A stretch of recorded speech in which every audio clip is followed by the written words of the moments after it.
Hello students! This is the video tutorial for the second part of Unit 2. It is important to get rest. In the previous tutorial, we studied the different ways to give advice and suggestions using imperatives, you should phrases, and its plus adjective plus infinitive structures. In this session, we'll pay special attention on how to ask for advice and suggestions, and also how to make requests. Let's begin. Over here, we have the picture of different personal hygiene products. We are going to relate the name of the products with the containers they usually come in. Attention! If you have already answered this exercise, please check your answers. If you still don't have it, please pause this video, do it, and then replay so you can check the answers. Let's see. In this picture, we have a bottle of pain medicine, a pack of bandages, a bag of cough drops, a stick of deodorant, a jar of face cream, a can of shaving cream, a box of tissues, and a tube of toothpaste. Now, this is not a rule.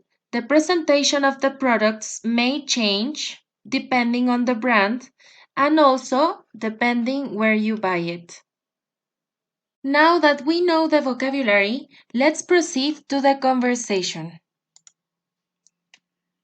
Again, please, if you haven't read the conversation, pause this video to carefully read it and understand it. Now, what is the situation in this conversation? Mr. Peters goes to the drugstore and talks to the pharmacist. What does Mr. Peters need? He and his wife have some health problems, so he asks for advice from the pharmacist.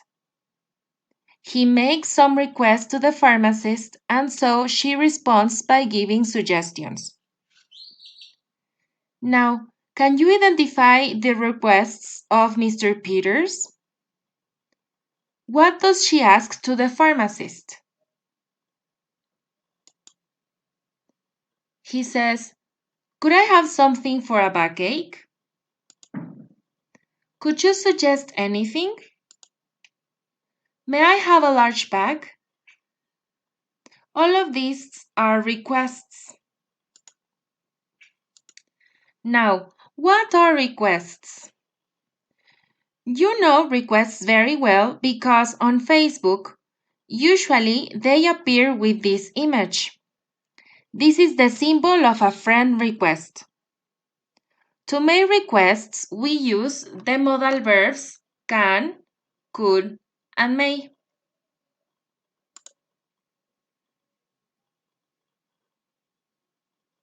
Going back to the conversation, Mr. Peters' main request is to have the pharmacist's suggestion for his problems. We know that suggestion means recommendation, advice, or ideas that we share with others. Facebook is so kind to also suggest the friends that we may possibly know, people you may know.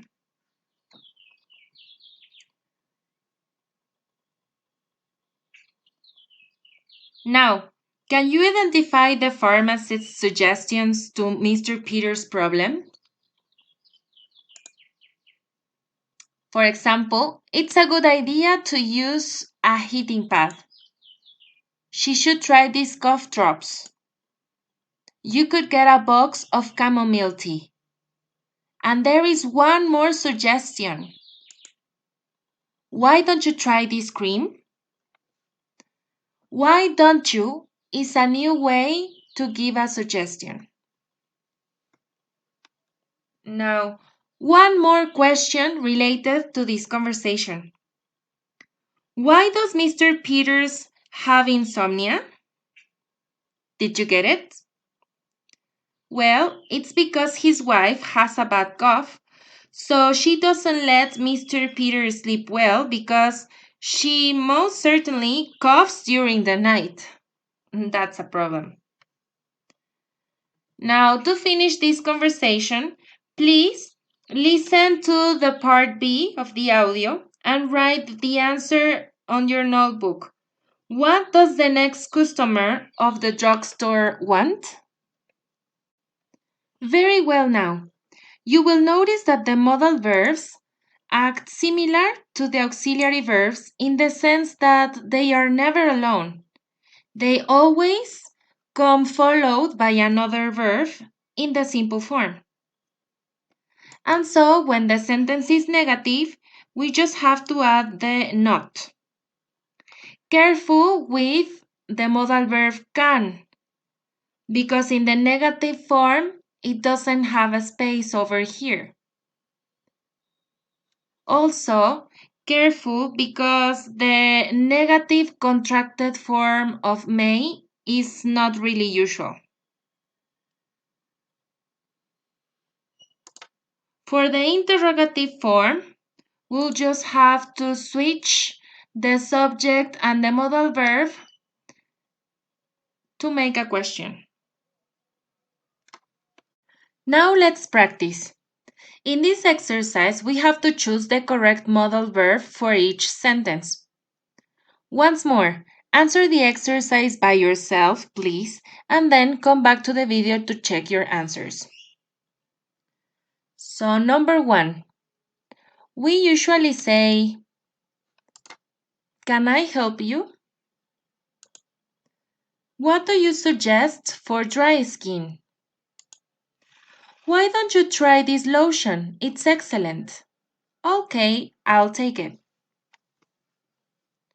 Remember that try means probar o intentar. Number 2. May I have something for itchy eyes? Sure, you could try a bottle of eye drops.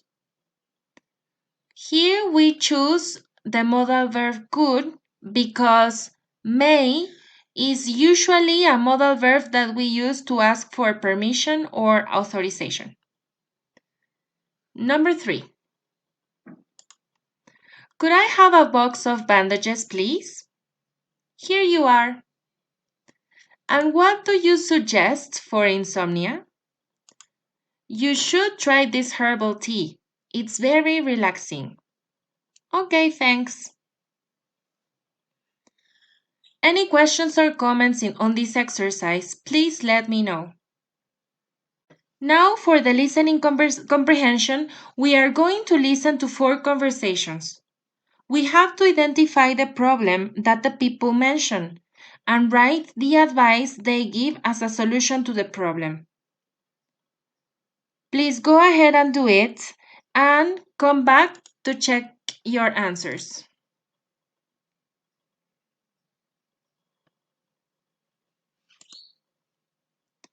Now for this practice, can you put this conversation in the correct order? This could be a conversation between a pharmacist and a customer. So the pharmacist says, "Hello, may I help you?" Customer responds, "Hi, yes, please. What do you suggest for itchy skin?" "You should try this lotion." "Okay, and could I have a bottle of pain medicine?" "Here you are. Can I help you with anything else?" "Yes. Can you suggest something for a toothache?" "Sure I can. You should see a dentist." Very nice. Probably you're wondering what's up with this expression, "here you are." Here you are is to say, for example, in Spanish, "aquí tiene" o "aquí está." Now, to finish, please copy this conversation in the correct order on your notebook. And that be it for Unit 2. It's important to get rest. Thank you for watching.